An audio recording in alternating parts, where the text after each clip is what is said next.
اور پلس جو ہے وہ نام جو ہے وہ ان کو بھی قابل قبول ہے اور نون لیگ کو بھی قابل قبول ہے، اور لیکن آپ دونوں نے ابھی فی الحال جو ہے وہ کنفرنٹیشن بات کی ہے، اور جو الیکشن کمیشن اب فیصلہ آخر کار آج کر دے گا تو اس کے اوپر آپ کیا کہیں گے؟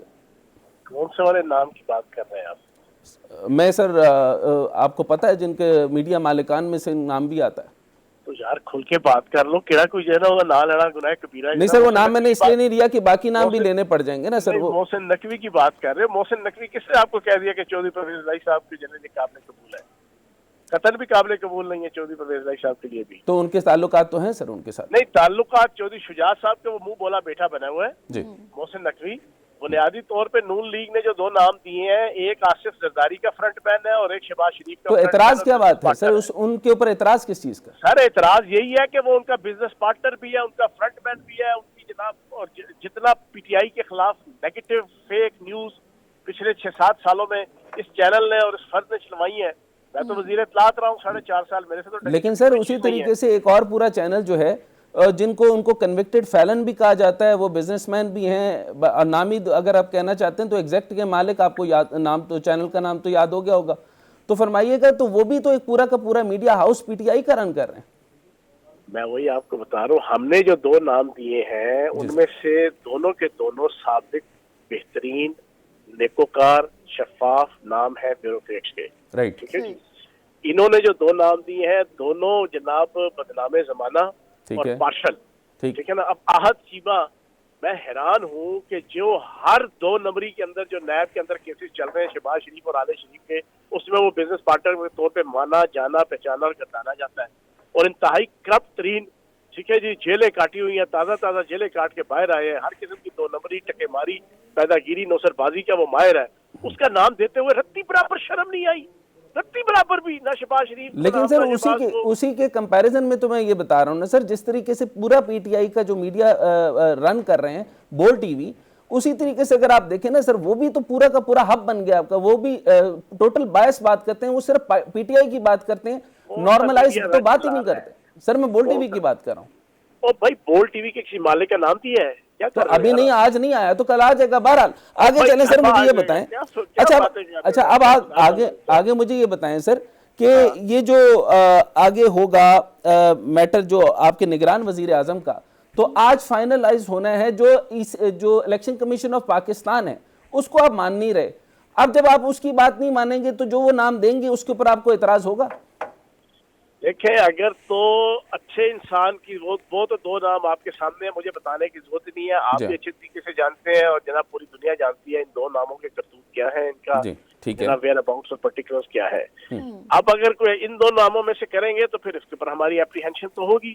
اچھا پھر کیا کریں گے سر؟ اس کے آگے کیسے چلیں گے؟ پھر آگے چلیں گے، پھر عدالت کے اندر ہم جائیں گے. عدالت کے اندر جناب اس کو جو کوشش ہوگی ہماری آئین اور قانون کے دائرے کے اندر. لیکن میں پچھلے 3 دن سے ایک بات کہہ رہا ہوں، یہ پی ٹی ایم والے، یہ 13 گیدڑوں کی پارٹی جو ہے نا، اور یہ آل شریف اور آل زرداری، یہ جناب بیگم صفدر اعوان کو بنا دیں نگران وزیر اعظم اور جنید صفدر کو بنا دیں نگران وزیر اعلیٰ، تب بھی ان کو کے پی کے اور پنجاب کے اندر لوگوں نے ووٹ نہیں دینے. ان کو چھتر اور لتر مار رہے ہیں. یہ جو مرضی وہ آپ کی بات بالکل ٹھیک ہے سر. نون لیگ تو فنش ہو گئی، نون لیگ فنش ہو گئی. میں اس پہ کنوکشن ہے مجھے کہ وہ ختم ہو گئی. اب سر اگر آپ مجھے اجازت دیں، اگر تحمل کے ساتھ، تاکہ میں ذرا صبر کے ساتھ آپ کے ساتھ ڈرے بغیر آپ سے سوال کر لوں. میرے سر پہ سینگ لگے ہوئے ہیں. نہیں وہ مشہور تو یہی ہے سر، مشہور یہی ہے سر. اچھا تو سر یہ ڈرے بغیر میں سوال یہ کرنا چاہتا ہوں کہ مجھے یہ بتائیے کہ شاہد خاقان عباسی، مفتاح اسماعیل، نواز کوکر، آصف کرمانی، خواجہ آصف یہ بھی کہہ چکے ہیں کہ وہ نون لیگ کا جو طرز حکومت ہے، طرز سیاست عوام کے لیے نہیں ہے. اور یہ الیکشن اور یہ الیکٹورل پروسیس جو ہے، اور جس طریقے سے کراچی کا بلدیہ کا الیکشن جو ہے وہ ابھی تک کسی نتیجے پہ نہیں پہنچ رہا، تو یعنی ٹوٹل الیکٹورل ریفارمز کی بڑی ضرورت ہے. Lock the door behind you. Sir یہ مجھے بتائیں کہ آپ کو لگتا ہے کہ پیپلز جو پی ٹی آئی بھی ہے اس کا کوئی منشور ہے؟ مجھے تو سوائے فواد چودھری کی نظر ہی کوئی نہیں آ رہا. اس کا جو دل کرتا ہے وہ آپ کو جو ہے وہ اسٹیٹمنٹ دے دیتا ہے. اور آپ لوگوں کا تو کوئی نام نہیں جو لوگ ورکر ہیں اور جنہوں نے کام. کس نے کہا جناب کہ کوئی نہیں؟ آپ مجھ سے بات کر رہے ہیں، میں ریگولر پریس کانفرنس کرتا ہوں. نہیں آپ تو پریس کانفرنس میں ضرور ہوتے ہیں سر، لیکن آپ کو سراؤنڈنگ میں نہیں میں نے دیکھا. ان کو کوئی لائسنس